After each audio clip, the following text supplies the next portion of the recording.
Well, good afternoon, everyone. Welcome to today's webinar hosted by Rice University's Baker Institute for Public Policy and the Institute Science and Technology Policy Program. I'm Neil Lane, Senior Fellow of Science and Technology Policy at the Baker Institute, and I'll be hosting today's event. This afternoon's webinar features Dr. Moshe Vardi, who will talk about lessons from COVID-19 efficiency versus resilience. Dr. Moshe Vardi is the Karen Ostrum George Distinguished Service Professor in Computational Engineering and the University Professor at Rice University, as well as a Rice Faculty Scholar here at the Baker Institute. Moshe is the recipient of numerous honors and recognitions in computing, including 3 IBM Outstanding Innovation Awards and multiple prizes from the Association for Computing Machinery for his contributions in computational theory. In addition, he's a member of the U.S. National Academy of Engineering, U.S. National Academy of Sciences, and the American Academy of Arts and Sciences. He's a leading expert on the broad range of subjects relating to computing and mathematics. Most recently, Moshe has focused his attention on how computing technologies impact society at large. And in this vein, Moshe founded Rice's initiative on technology, culture, and society, which addresses challenges to the future of work in the face of increasing automation, artificial intelligence, machine learning, and other relevant topics. In today's event, Moshe will explore how concepts of resiliency in computing algorithms can be applied to economic policy in the wake of the COVID-19 pandemic. The event will begin with a 40-minute lecture by Dr. Vardi, followed by a Q&A session with questions from viewers. So I encourage you to submit your questions. There's a Q&A button at the bottom of the Zoom window, which you can use. So Moshe, thank you so much for joining us today. Thank you, Neil, for this very, very kind introduction. And let me do share screen.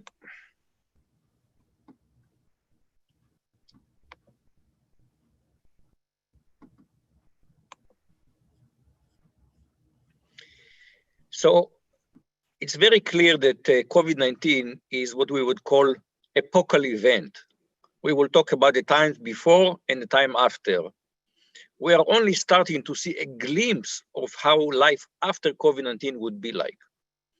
And I think the theme of efficiency versus resilience is going to be an important part of how we think about life after COVID-19. If I could. Okay. So we are now facing what I consider quintuple crisis. It's a combination of crises. First and foremost, it's a public health crisis. Many of us are obsessively looking every day to see how many cases, how many days, how many deaths, how does it affect our neighborhood, you know, the world, the country, the state, the region. This is number one crisis. The second one, it is clear that it is a triggered economic crisis whose magnitude is yet to be seen. Are we clearly, this is way bigger than anything we've experienced since the Great Recession. Whether we are going to exceed the Great Recession remains to be seen. What we are seeing here in a picture is not the Disneyland parking lot. It's a line of people waiting for food in a food bank. So to see this sight is not something that I ever thought that I would see in my lifetime. Thousands of people waiting hours in this country to get food. And then we have energy crisis. Energy prices went way, way down. Of course, in Texas, this translates to an economic crisis. We still don't know what is going to be the extent of how many jobs will be destroyed by this particular crisis. But even if you don't like oil and gas, if oil prices are very cheap, that's not good for green energy.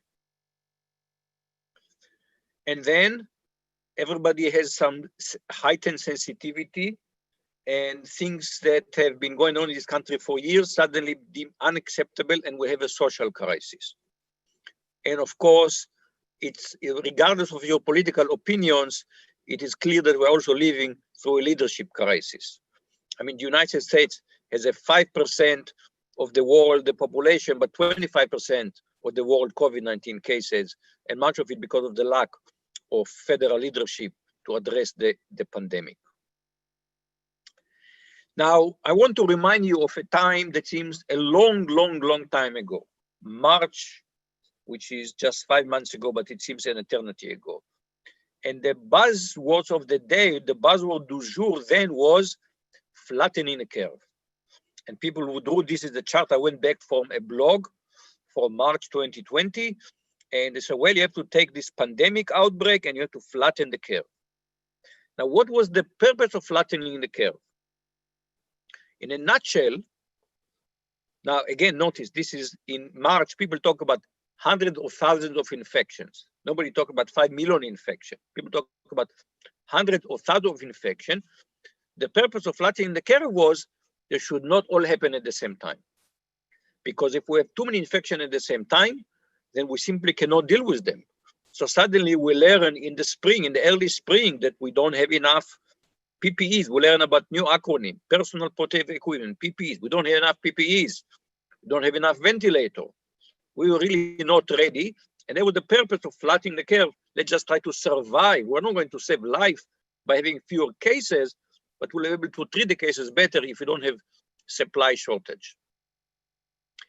And that inspired William Galston of the Brookings Institute to write, I think, a very important column in March of 2020 in the Wall Street Journal. And he wrote, efficiency isn't the only economic virtue.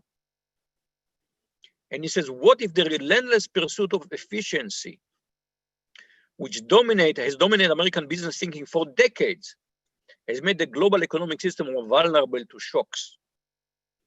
And he explained, you become efficient by being supremely adapted to the current environment, by perfect fit with the current environment. But then the environment changes and you don't have fitness anymore. And resilience requires that you are able to adapt to changes. So the dictionary definition of resilience is ability to recover readily from illness, depression, adversity, and the like. And if you are too efficient, you're too closely adapted to the current environment, when it changes, you will not be able to adapt. And in different way, Thomas Friedman, who I think of one of the prophets of globalization, wrote a column in May 30 of this year, and he wrote, greed and globalization set up for disaster. This is from the prophet of globalization. Over the past 20 years, we've been steadily removing man-made and natural buffers, redundancy, regulation, and norms that provide resilience and protection when big system, be the ecological, geopolitical, or financial, get stressed. We have been recklessly removing these buffers out of an obsession with short-term efficiency and growth, or without thinking at all. Turns out at this point about efficiency, which we think normally is a virtue, I came across a paper from 1975 by M.A. Goldberg titled On the Inefficiency of Being Efficient. And again, he argued even then that if you only focus on efficiency, then your lens is too narrow. I won't read the whole quote, but he said, another facet of decision-making is the narrowness with which problems are defined and the equally narrow range of alternatives sought for solution. So he said, if you are just about efficiency, your lens is too narrow and you end up being inefficient. Let me give you another example. I remember where the buzzword of the day was just-in-time manufacturing. So this is a technique of a supply chain management technique. And the idea is that inventory is expensive. You paid money to buy the items in inventory. You need space to store them. You need cooling if you need cooling, whatever you need to store them well. And while the inventory sits there, it does nothing. It's not a productive way to store things. So there was, let's try to be efficient. Let's reduce inventory so the parts will arrive just in time for when they are needed and not before that. Company like Dell became famous. Really, it was not so much innovative in technology, It was innovative efficiency in manufacturing. So what do you assume? When you have just-in-time manufacturing, you assume best-case logistics. Everything should arrive. But this comes at the expense of resilience. So if you have a just-in-time hospital, you don't store PPEs. You say, we will get them when we need from China. Well, what happens if you cannot get them enough from China fast enough? So we all remember running out of hand sanitizers in March. We did not have enough even hand sanitizer. I had to order some hand sanitizer from China. It took 2 months for them to arrive. Let me give you another example. This goes back to the financial crisis. So in finance, and I'm not an expert in finance, but this is what I've learned. There is a concept called value at risk. So when you are you're in the financial industry, you want to know, let's suppose I'm willing to take 99%, 1% risk. I want to know that with probability of 99%, I will not lose more than, let's say, $10 million. I know I can absorb a loss of $10 million, 99%, that's good enough for me.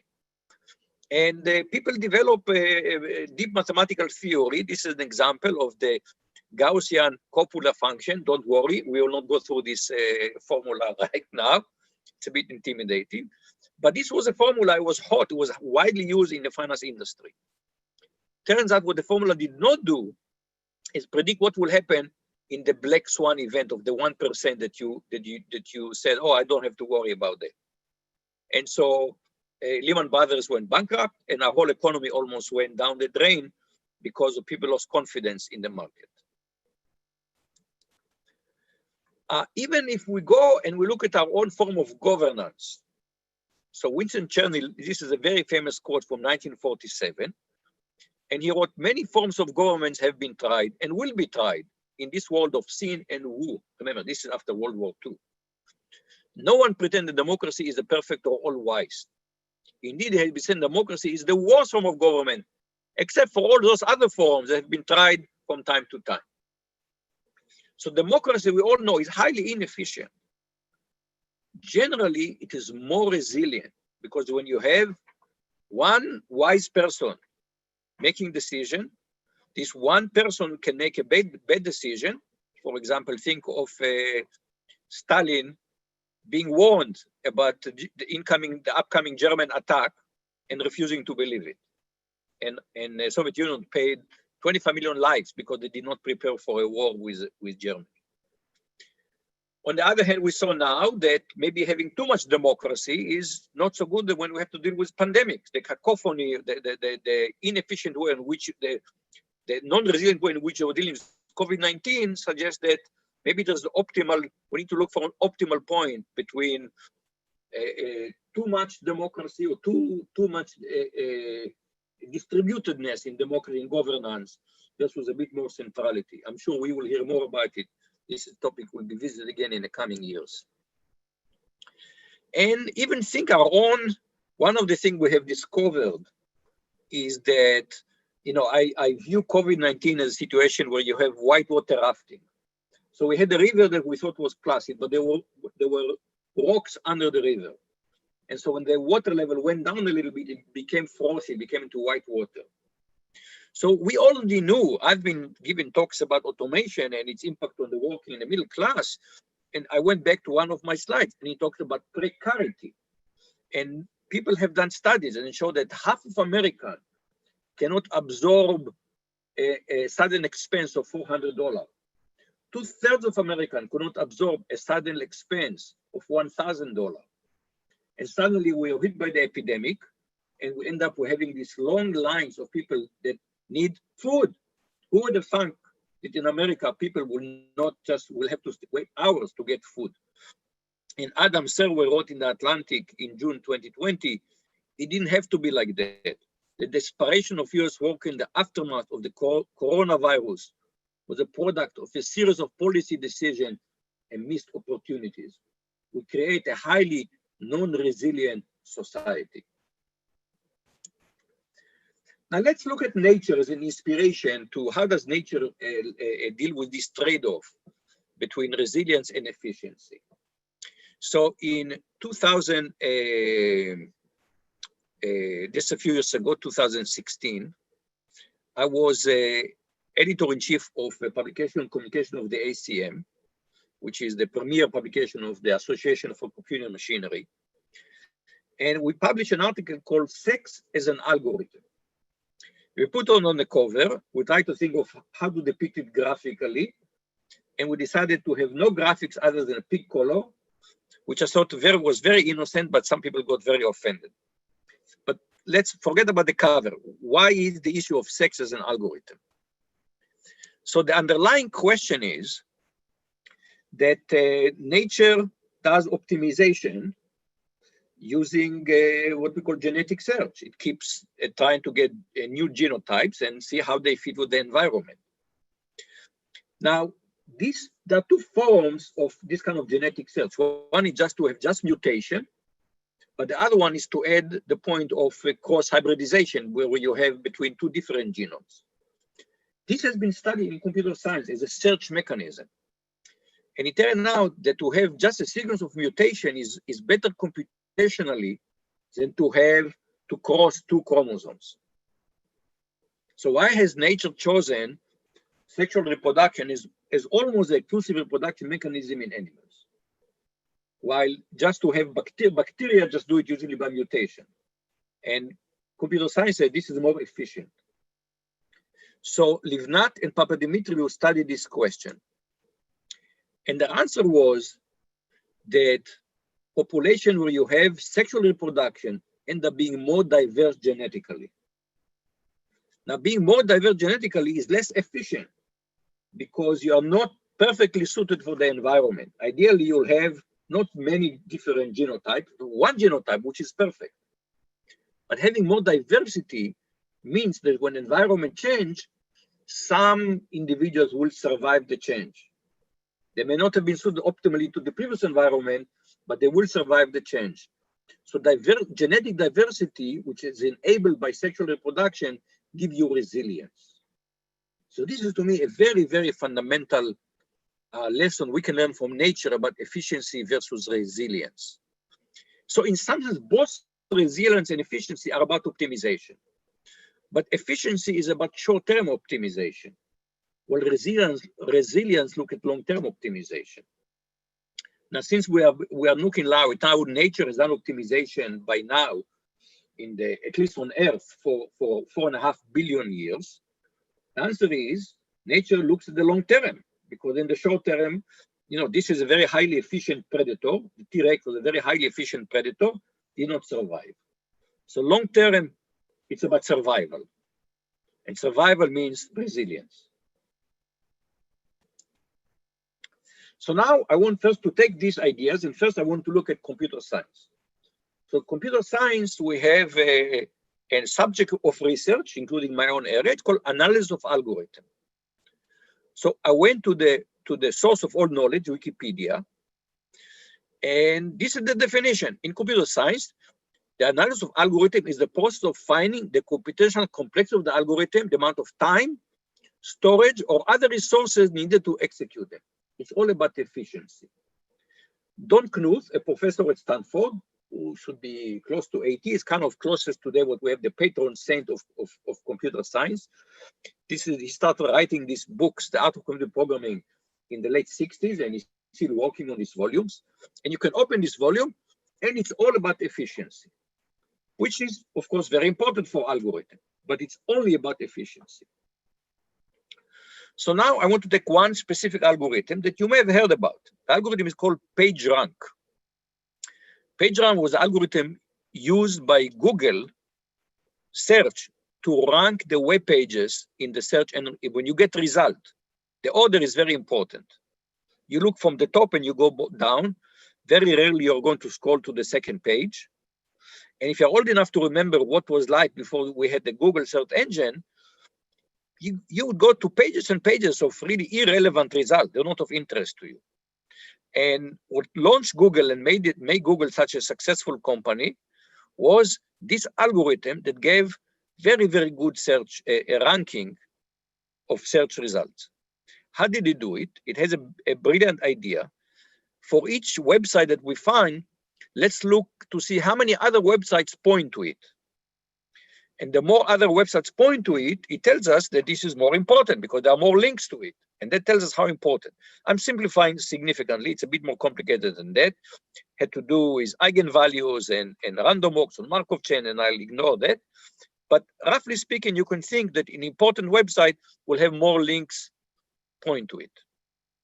So that was PageRank that was used, and really this is what launched Google into becoming one of the largest tech corporation in the world today. But people very clearly discover, well, I can influence the order in which Google prints the order, the results, by creating fake links. In fact, became a whole industry, or it was called search engine optimization. We will help you make sure that your restaurant will, when you do the search for Mediterranean food, you want your restaurant to be on the top. So the algorithm turned out to be not resilient. It was very easy to impact the result. And Google over time abandoned it. Today, even the patent has expired. And the algorithm is interest for historical reasons. But today, when you ask Google, how do you do it? They will say trade secrets. Because if I once tried to get Google to publish a paper on this, and they say, no, it's a trade secret. As soon as we tell people how we do it, the algorithm become non-resilient. People will influence it. So they maintain resilience by keeping it secret, essentially. So this is an example of that algorithms can be non-efficient, but not resilient. I want to broaden it because I want to talk about the concept of friction in computing. And I wrote actually about this 7 years ago. And I wrote, our discipline is dedicated to reducing friction. Latency must be eliminated. Bandwidth must be increased. Ubiquity should be universal. Our goal is to reduce the friction of computing communication as much as possible. So the philosophy in computing is friction is bad. Eliminate friction. And in fact, Mark Zuckerberg, when you go to some years ago, what was the goal of Facebook? Frictionless sharing. Now we know that frictionless sharing is actually a very bad thing. It's not a utopia, it's a dystopia. You end up with filter bubbles, fake news, extreme content, and now the genie is out of the box. And now we're struggling, how do we put the genie out of the bottle? And now we're struggling how to put the genie back in the bottle. And it started because we had this ideology, reduce friction because friction is bad. But it's not just in social media. I mean, it appears elsewhere. For example, people may remember that about 10 years ago, there was something called the flash crash. The Dow Jones dropped 600 points in 5 minutes. They had to basically, the circuit breaker stop trading because the market was going down and down and down. And later investigation identified high frequency trading as a cause of crash. This is also called algorithmic trading. So in algorithmic trading, the idea is that the orders, the buy and sell orders, are not generated by humans because humans are too slow. They're generated by machines. And what they try to do is to issue these orders with the least possible delay. We're talking about microseconds of delay. That's what they want to do. I want my order to beat your order by a microsecond. This is it. This is the idea there. And what is the justification for this? The justification tells you it makes the market more liquid, but it makes the market very non-resilient. And even some of the people who invented it basically say it's all about the money. There is no redeeming social value for this. It's all about being profitable. And in fact, why didn't the SEC created by regulation artificial, the way we have speed limit on the freeway, we may have speed limit on the trading floor.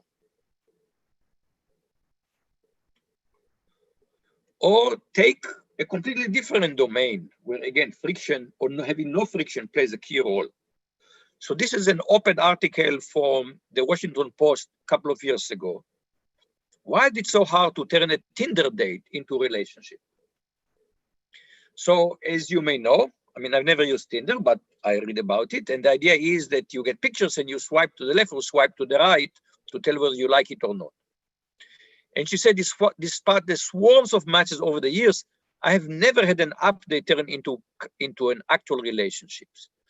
And this is, of course, her data was anecdotal, but studies have verified that couple that meets online are much less likely to stay together than couple meets using more traditional venues. And the answer is it has to do with the efficiency. Tinder dating is very efficient. Swipe left, swipe right. But it's an old song, easy come, easy goes.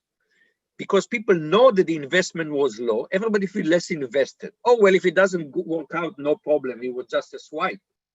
So people don't feel invested in this relationship, and therefore this relationship don't last. Sometimes having to work for something actually makes you appreciate it more.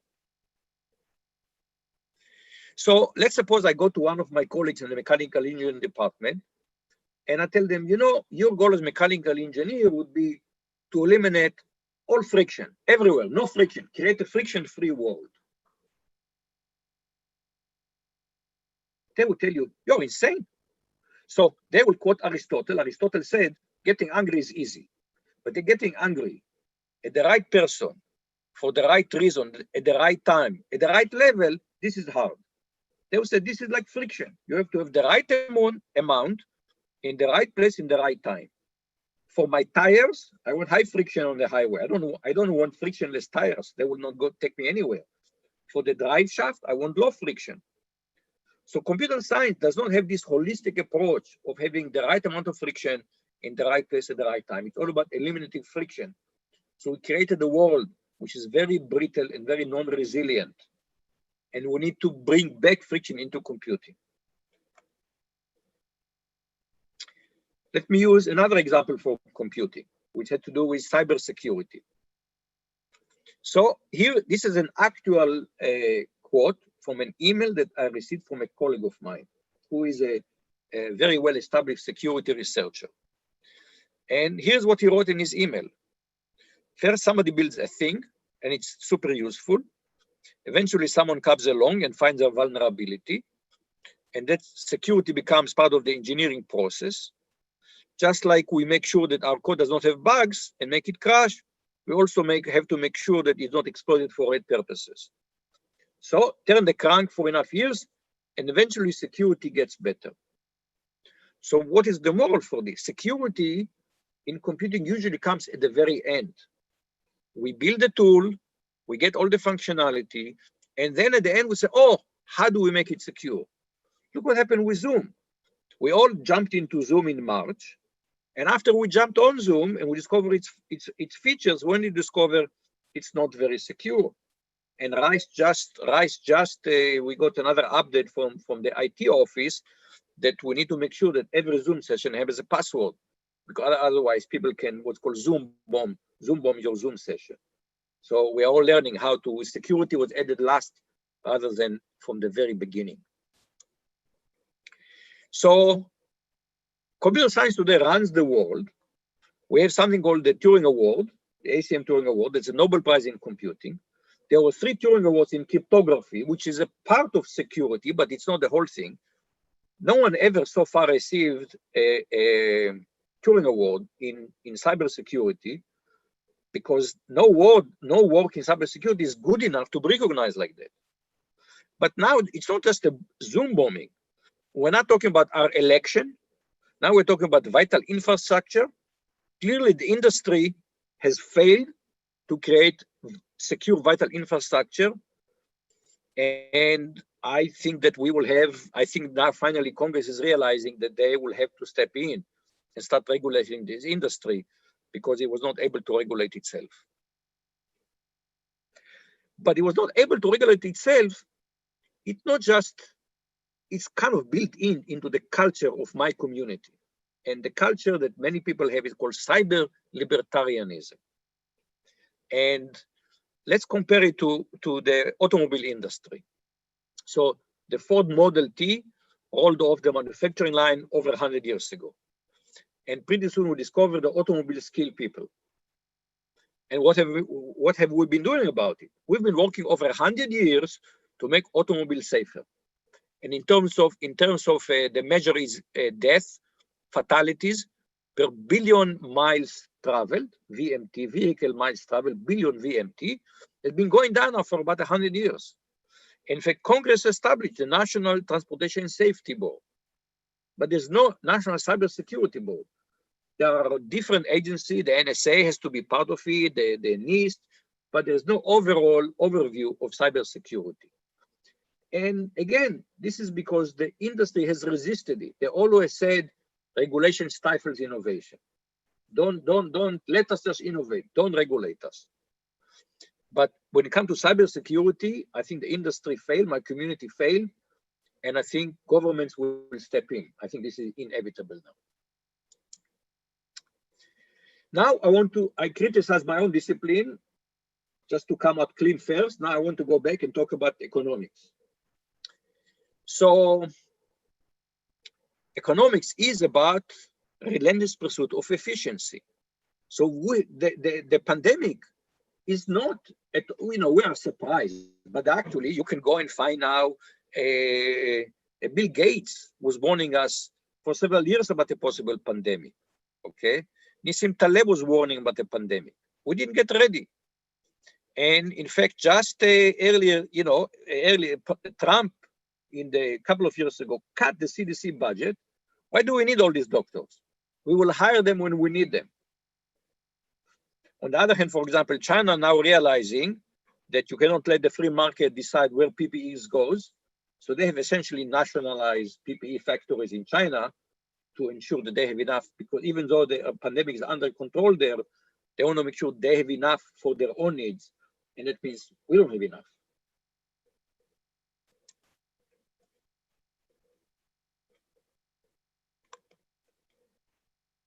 So what is economic efficiency?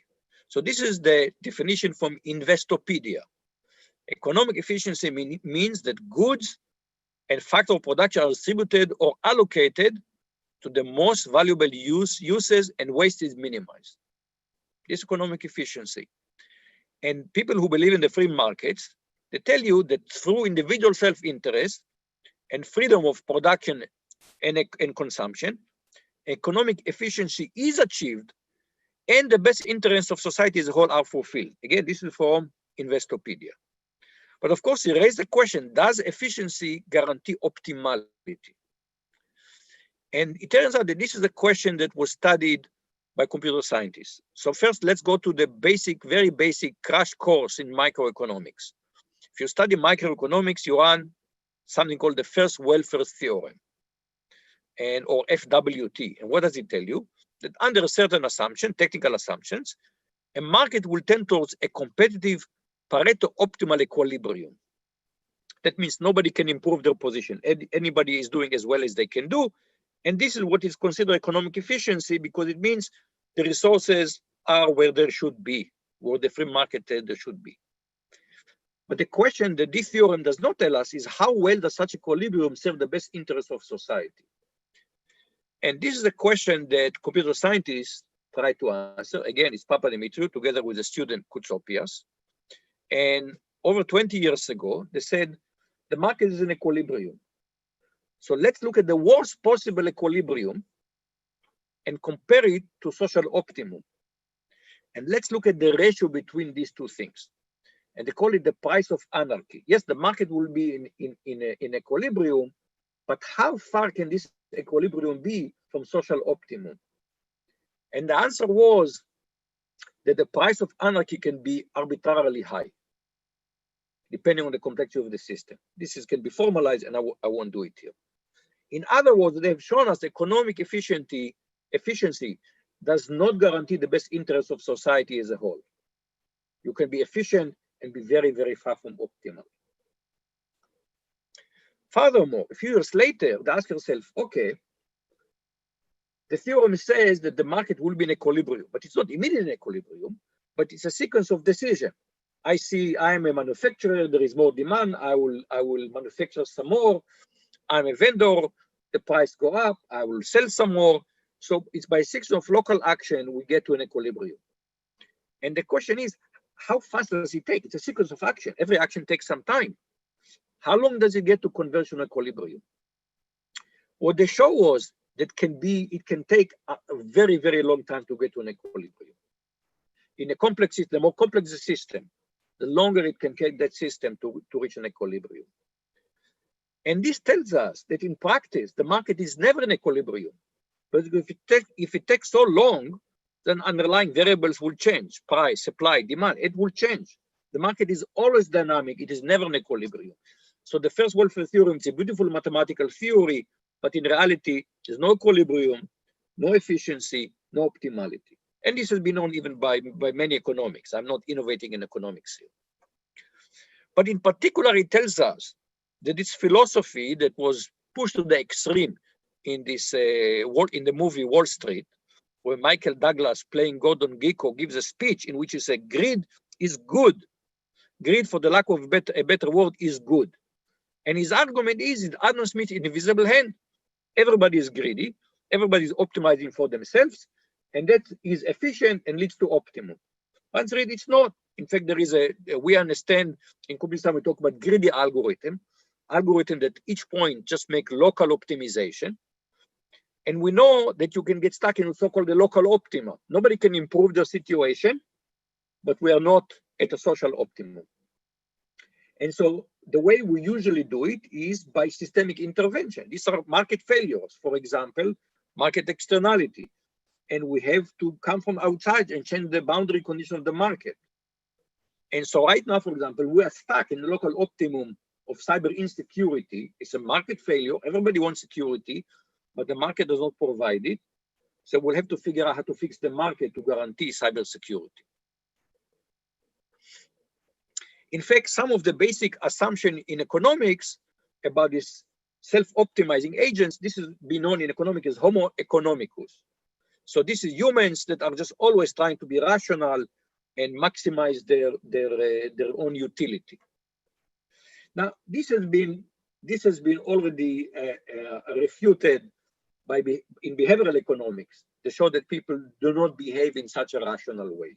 So the whole field, behavioral economics, going back to Kahneman, Tversky et al., Kahneman received the Nobel Prize in economics, demonstrated that people behave irrationally. But even before that, Ebb Simon in 1956 argued that it's a bad idea to try always to optimize. Instead, he argued for something called satisficing, settle for a good enough outcome. And one reason is when you do that, you're less efficient, but you're more resilient. So even in economics, is not, there's a whole bunch in economics talks dynamic models and robust control. But somehow in the mythology of economics, people think that it's all about efficiency and equilibrium. So let's go back to COVID-19. The world around us kind of collapsed in some sense, but something did work. What did work? In the middle of March, we all scrambled home, and we are working from home, shopping from home, teaching from home, learning from home. The internet held up. There were some glitches, nothing is perfect, but by and large, the internet, which was never designed for a situation where suddenly everybody is at home, working from home, shopping from home, teaching from home, learning from home, it held up. Why is that? So in computing, there is a very basic principle. How do you achieve resilience? Redundancy. So if you know a little electrical engineering, there's a concept of error correcting codes. And when you transmit a message, some of the bits can be corrupted. So you have redundant bits to make sure that you can recover the message. For John von Neumann, one of the greatest mathematicians of the 20th century, and again, one of the founding figures of computing, wrote about how nature built reliable organisms from unreliable cells by using, again, redundancy. So when the internet was built in the early 70s, and it was supposed to survive even a nuclear war, it was all about redundancy. So we have been able to survive COVID-19 because the internet was designed to survive a nuclear war. And even in other areas, after 2008, we instituted bank stress tests. We understood you need redundancy of capital. Everybody understands that idle capital is inefficient, but it gives you resilience.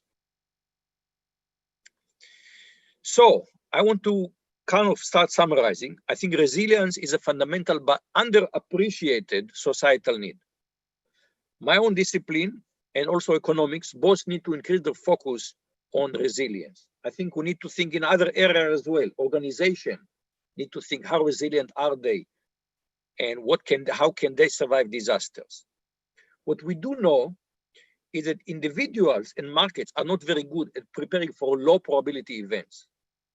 If you ask people, why do you have car insurance? Most people will tell you, I have to have car insurance. I cannot renew my registration unless I have car insurance. Now, rationally, they should have car insurance just to ensure that they can survive an accident. But we say, no, you have to buy car insurance. We enforce resilience. Now, we should remember that COVID-19 may just be a dress rehearsal for a much bigger challenge that's coming ahead of us, which is climate change.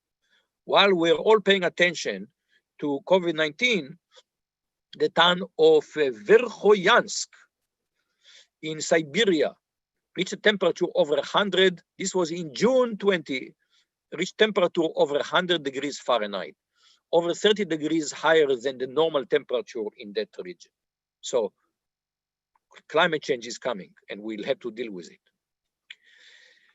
And it also has something to do with globalization. Right now, part of the thing the US has been doing is tearing apart not just the trading globalization as a trading regime, but also the whole what's called the liberal world order of international organization that deal with global issues. And my colleague Mahmoud El-Gamal in the economic department, he wrote after the financial crisis, he wrote, there is a fundamental economic trade-off, almost Faustian, between economic growth on one hand, efficiency, and equity and stability on the other, resilience. Different societies choose collectively, albeit not necessarily unanimously, the mix of growth, equity, and stability to pursue. Unfortunately for most, as the world has become increasingly more interconnected through trade and improvement in transportation, information technologies, one society's choice invariably impact the welfare of others. When it comes to global climate change, you cannot say, oh, I'll do what just works for me. It has to be by international agreement. And I'm hoping that the Baker Institute can play a major role in advocating for the proper international policies. I want to close. I just learned very recently from Ambassador Jerejian about a book published in 1986 by German sociologist called Ulrich Beck, and the book is called The Risk Society. And in a nutshell, he wrote, the omnipresence of large-scale threats of global scope, anonymous and invisible, are the common denominator of our new epoch. I don't think he was thinking much about climate change in the time. He was thinking about other things, but nevertheless, he was prophetic. 2 years later, Chernobyl happened. We forget that Chernobyl was a global disaster. And Adam Tooze, in an article just recently, a few days ago in Foreign Policy, brought it back. He said, this book is important. We need to reread this book. The question, so vividly exposed by the crises such as Chernobyl and the ongoing coronavirus pandemic, is how to navigate this world. So my summary, resilience, resilience, resilience. That should be our buzzwords for the world after COVID-19. Thank you very much. Thank you very much, Moshe, for that fascinating and I think quite provocative presentation. So we do have time for questions, and there are good questions coming in. So let me just start with one having to do with the cybersecurity issue. As you have described it, so have many others who specialize in cybersecurity. There are experts around the country who've spoken out on this issue. It sort of seems like nobody's listening. So what can we do differently as a community, computer science community, cyber security in particular community? What can they do better? Who can they reach who might listen and have political influence and allow this to become a higher priority where it needs to be? So I'm not a cybersecurity researcher, but I'm very, very close to these people. And I hear presentation, we do this, we discover this vulnerability. And I told them, what's happening is there is a dam. There is a huge water pressure from the other end. You discover a leak and you stick one finger. Then you discover another leak and you stick another finger, and another finger, another finger. What we need to figure out is how to change the whole system. And just to tell you, I'm incredibly frustrated about this. I gave a distinguished lecture at NSF a few years ago, and I met with the AD for SAIS, for computing, the computing directorate. And I said, you know, cybersecurity is a huge challenge. We should have a Science and Technology Center. STCs, Neil knows, but these are the biggest NSF-funded projects. You know, these are 10-year projects, $50 million. This is the grand challenges. I said, we need to have an STC on cybersecurity. He said, we had one. It didn't change the world. I said, maybe an STC is not the solution. Maybe we need to increase the funding for security research. And he said, well, you know, I'm sitting here as associate assistant director, and I can roughly calculate how many NSF dollar it takes to generate a paper, because I can see how much money I give and how many papers are generated. So he said, suppose I shift resources, and as a result, every year, 1,000 more papers in cybersecurity will be published. Will it change the overall picture? He said, he told me, he's not there anymore, so I can quote him. He said, I'm skeptical. So I think the current status quo, the way we go about it, in my opinion, is broken. And I try to get, I think we need, you know, partly you need an administration that's, you know, people were, frankly, I don't try to be political, but over the last few years, people were afraid to speak up because you don't know what the reaction from Washington will be. But I think if we had administration that acts in a sober and sound way, then we need to have some kind of a summit between the industry, government, think tanks to try to say how do we change the marketplace? This is a market failure. You must change the incentive system. You must deal with market externalities to deal with it. And I think this is one of the biggest challenges we have right now. Of course, it's all about COVID-19. But if you go beyond COVID-19, and it's very clear already Congress is trying to pay attention to technology. We had the hearing before. The focus has been on, right now, the focus has been on one, extreme content on social media. The other one is election security. But I think if it comes to regulating technology, cybersecurity will come up in my book at the very top.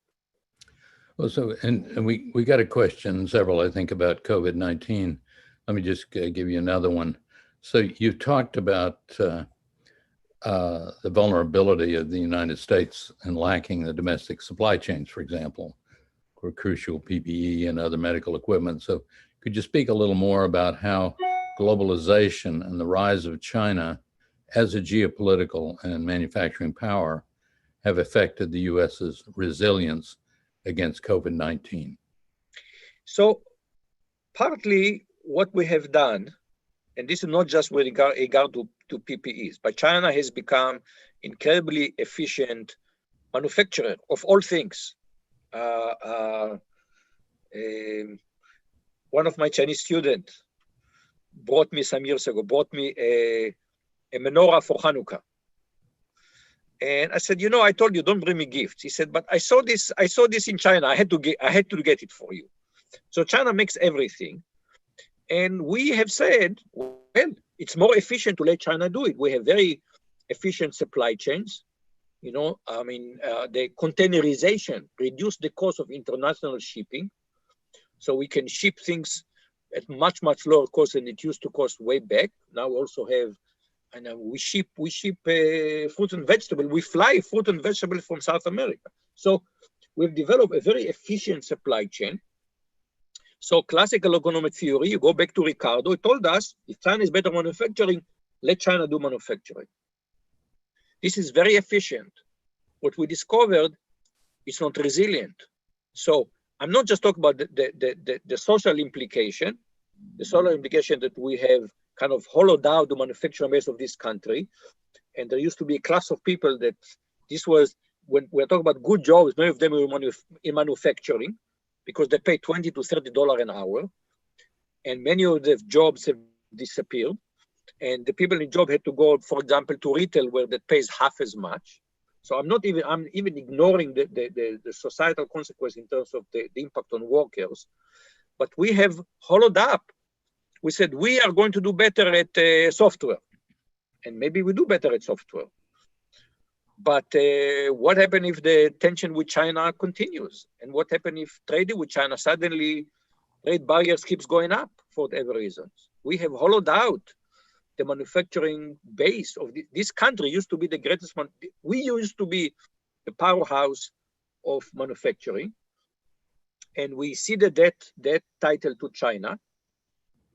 And much of it makes sense. And I have very good connection with China. I have many Chinese students and collaborators.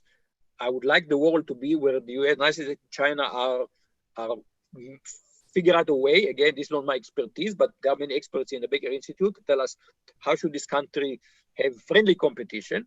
But what we have right now is incredibly non-resilient. Think of how many things that we have in this country coming from China.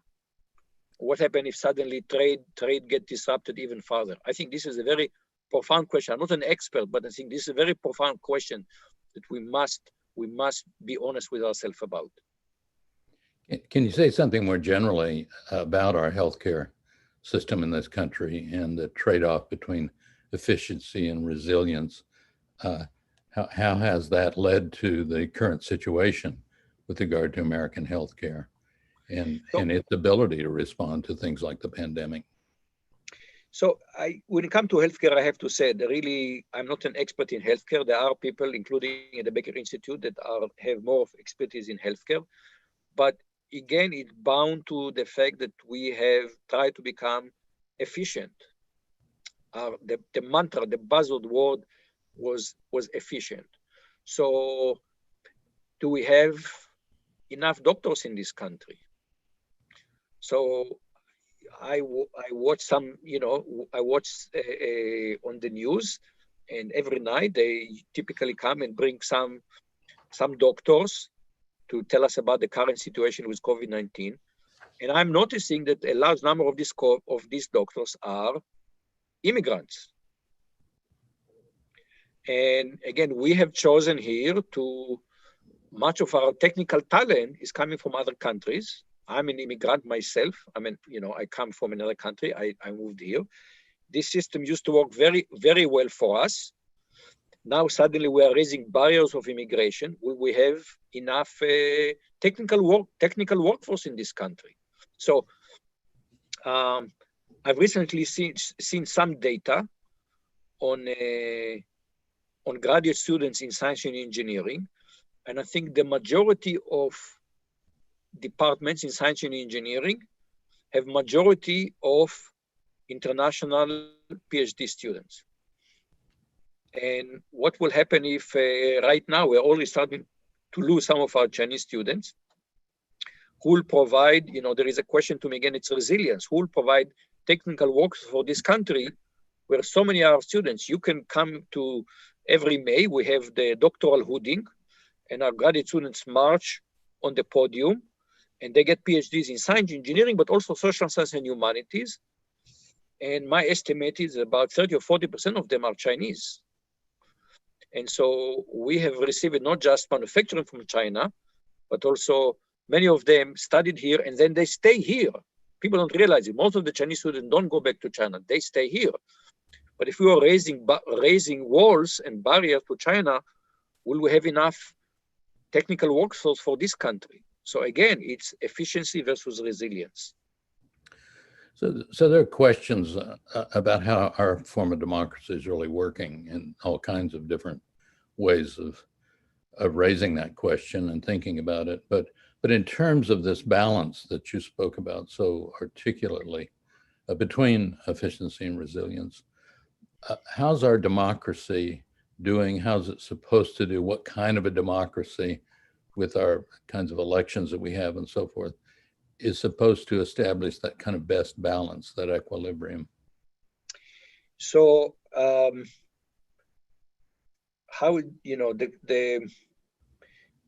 as overall as a country, we built a system that is highly distributed, and we believe in local control.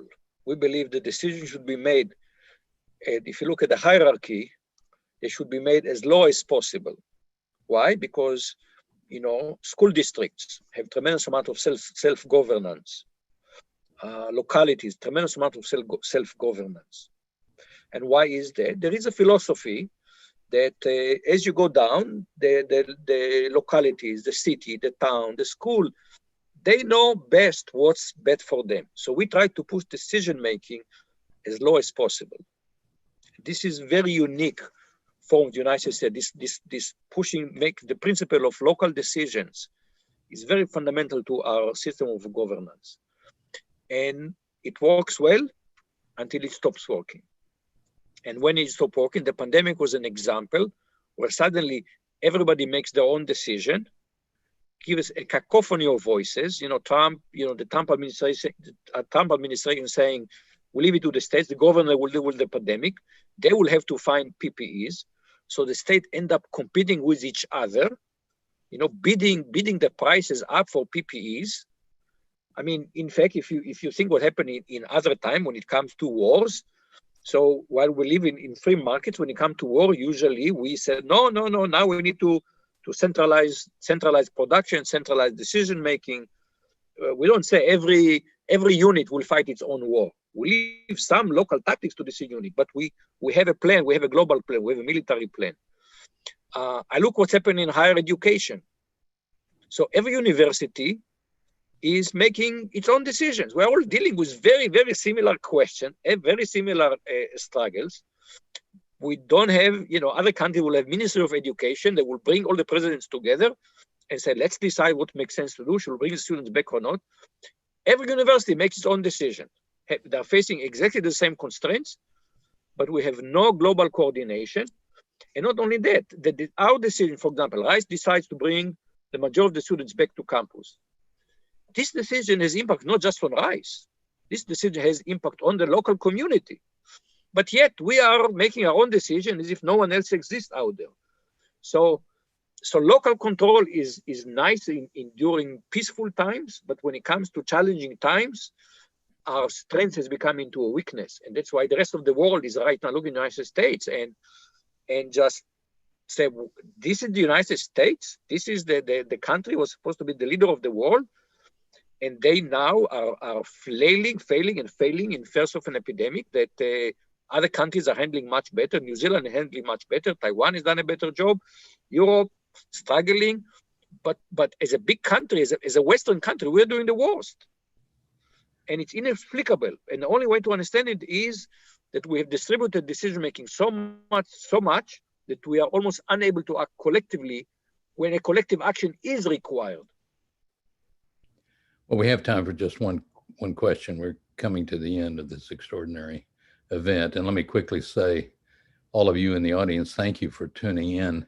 So you know who Moshe is and you know where he is. So if you've got additional questions, I'm sure he'd be happy to hear from you. I didn't ask Moshe if I could say that, but I know him. No, I left my email for intentionally so people can follow up with me. That's just great. I appreciate it. So as a last question, somewhat different.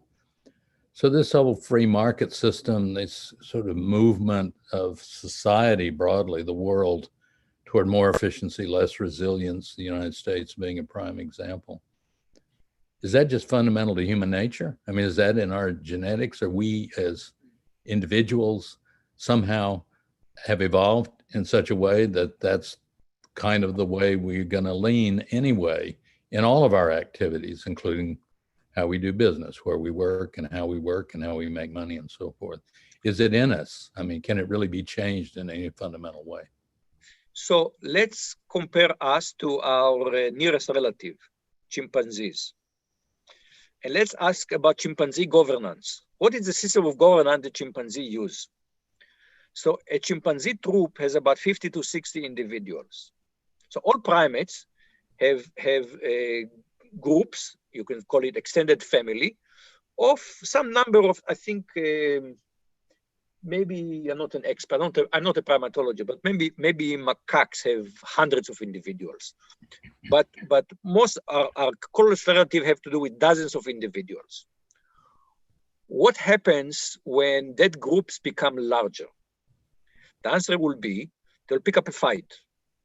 Somebody, there is usually a dominant male. A younger guy will decide to challenge a dominant male and pick up a fight. And one would lose, one would win, and the troop will split. So the troop never gets bigger than that size of 50 to 60 individuals.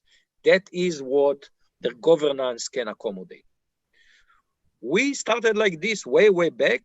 Human groups were like that. But when we embark on agriculture, something like 10,000 years ago, suddenly organizing in larger groups started to make more sense. And the invention of the cities. The city were the first kind of unit where we started created place where people live, with more people than 50 and 60 live. So I would say in our nature, I would say for the last 10,000 years, we've created larger social groups. And that means that we have had to act. We cannot just act as individual. We can't say, I don't like this, I'll go to the next, I leave this village, I'll go to the next one because I don't like you. We have to learn, and we have learned to act collectively. We've invented governance. So if you look, I would say the two most fundamental human inventions, one would be language. How do we differ from chimpanzees? Language, or maybe three things: language, technology, and governance. Now, when it comes to governance, as Churchill has pointed, we don't know what is the best system of governance. And the framers very wisely said, in order to form a more perfect union, not a perfect union, a more perfect union. So looking for a more perfect union is an internal struggle. It's an internal quest. We learn, we make mistakes, we improve. I think we'll continue.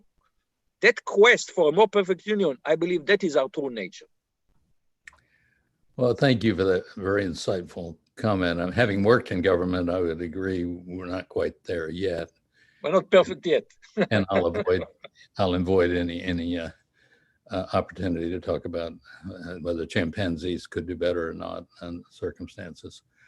I want to thank you, Moshe, for this extraordinary presentation, stimulating and provocative, and I know you'll hear from many of the people who were listening in. I want to thank all of you who did attend the webinar today. We miss seeing you in person. We're happy that through this technology, we're able to bring many of you in who otherwise might not find it convenient to be in Houston and visit the Institute. But we certainly hope you will in the future come and visit with us in person, events that we have, or any of us individually. You can walk the halls and trot into our offices. But it'll be a little while before we'll be there. So in the meantime, we hope everybody will stay safe, be well, and continue to watch for the future events that are coming up. And tomorrow, in fact, we'll be hosting a discussion on COVID-19 and school openings, a very hot topic, important topic. And Dr. Peter Hotez, who's Dean of the National School of Tropical Medicine at Baylor College of Medicine, and also a scholar here at the Baker Institute, and Mr. Zeph Capo, the president of the Houston Federation of Teachers, will fill us in on that complex and very important set of issues. So thank you again, Moshe, and thank you everyone for tuning in. And so until then, everybody have a great day. Thank you for joining us today. Thank you, Moshe. Bye-bye, everyone. Bye-bye.